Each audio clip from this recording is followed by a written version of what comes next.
আসসালামু আলাইকুম, welcome back to my channel Chandni's kitchen. আজকের পর্বে আপনাদের সামনে হাজির হয়েছি কাঁচা টমেটো ভাজি রেসিপি নিয়ে।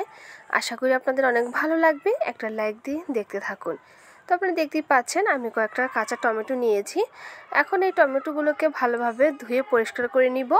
তারপরে এই টমেটোগুলোকে আমি কেটে নিব। টমেটোগুলো কিন্তু কাটার পরে ধোয়া যাবে না। তো আমি একটা কড়াই বসিয়ে দিয়েছি।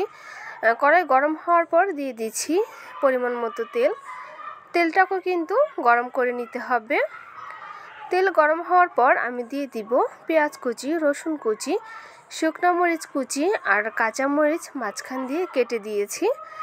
এখন এইগুলোকে একটু ভেজে নিব। তো আপনাদের কাছে আমার একটাই রিকোয়েস্ট, যারা আমার ভিডিওটি দেখতেছেন অবশ্যই ফুল ভিডিও দেখে যাবেন। আর আজকে যারা নতুন তাদের যদি আমার এই ভিডিওটি ভালো লেগে থাকে তাহলে অবশ্যই লাইক, কমেন্ট, শেয়ার করে দিবেন।